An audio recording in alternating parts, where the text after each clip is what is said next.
લીલા લસણ અને વાલરનું શાક બનાવવાનું છે. બહુ સરસ અને બહુ ટેસ્ટી. તો લસણ મેં લઈ લીધું 100 ગ્રામ. લીલું લસણ લીધું છે, ધોઈ અને સમારી દીધું છે સરસ મજાનું. પછી લીલા મરચાં લીધા છે, 10 થી 15 નંગ એટલા મોડા છે. થોડા લીલા ધાણા વાટી અને એક પેસ્ટ બનાવી દેવાની છે. નાની ડુંગળી, આદુનો ટુકડો અને એક ગાંઠ લસણ ફોલી અને ઝીણું કટ કરી લીધું છે. હવે આપણે આને એની પણ એક પેસ્ટ બનાવવાની છે. એક ટામેટું સમારી રાખ્યું છે. વાલર સમારી ધોઈ અને રેડી કરી દીધી છે. સૌથી પહેલાં વાલરને આપણે બાફી દેવાની છે.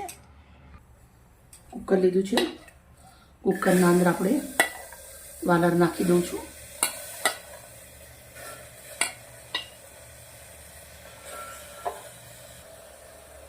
હવે આપણે અંદર થોડું મીઠું નાખીશું, થોડી હળદર. પહેલાં હળદર નાખી પછી મીઠું નાખી. હવે પાણી. કુકરને બંધ કરી દઈશું અને એક સીટી મારી લેશું. એક ખાંડી લીધી છે. લસણ, આદુ અને ડુંગળી વાટી લેવાની છે.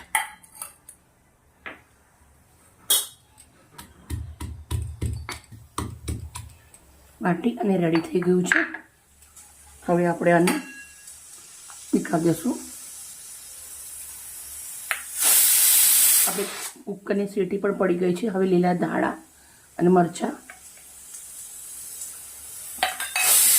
એને પણ આપણે વાટી લેશું. કુકર બંધ કરી દઈશું.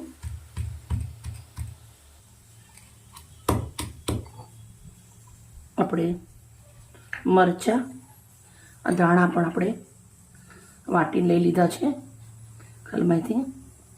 આ મહેનતવાળું ખાવાનું બહુ જ સરસ લાગે. અંદર મેં 1 ચમચો તલનું તેલ ગરમ મૂક્યું છે.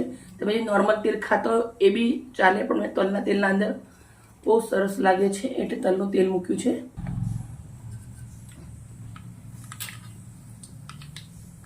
રાઈ અને જીરું થોડું, થોડી હિંગ, આદુ અને લસણ,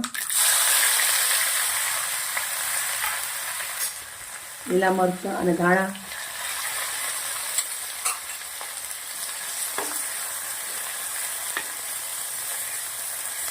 લસણ થોડું સંતરાઈ જાય એટલે આપણે અંદર નાખવાનું છે લીલું લસણ. ગેસનો ધીમો કરી દેવાનો છે. ધીમા તાપે 2 મિનિટ જેવું લસણને સાંતળી લેશું.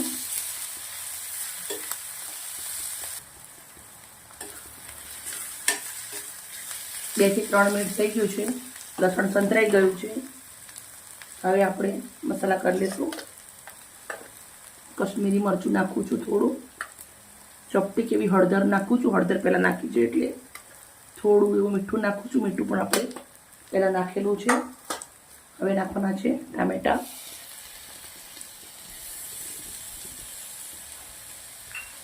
હવે મિક્સ કરી દઈશું. ટામેટું નાખ્યા પછી 2 મિનિટ સુધી મસાલા જોડે શેકી લેવાનું છે.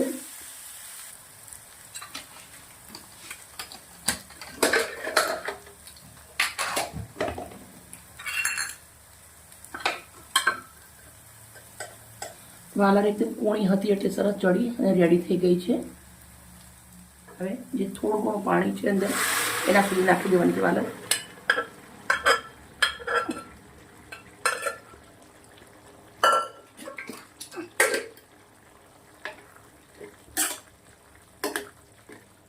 હવે ધીમા તાપે 5 મિનિટ સુધી આને પાણી બહાર દેવાનું છે.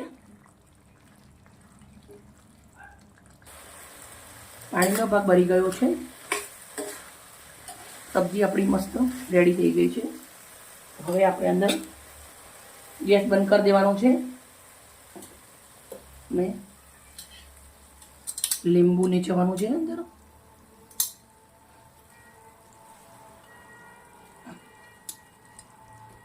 મોટું એક આપણે અંદર લીંબુનો રસ નાખું છું.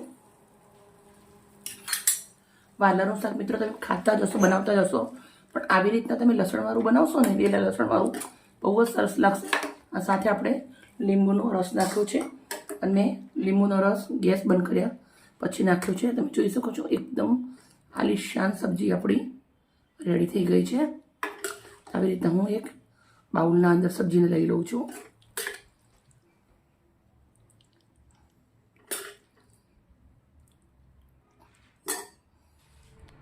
બહુ સુપર અને ટેસ્ટી સબ્જી બની અને રેડી થઈ ગઈ છે. મિત્રો, અમારી વિડીયો સારી લાગી હોય તો પ્લીઝ અમને લાઈક કરજો, દોસ્તોની અંદર શેર કરજો. આવી મજેદાર રેસીપી સાથે પાછી આવીશ કાલે.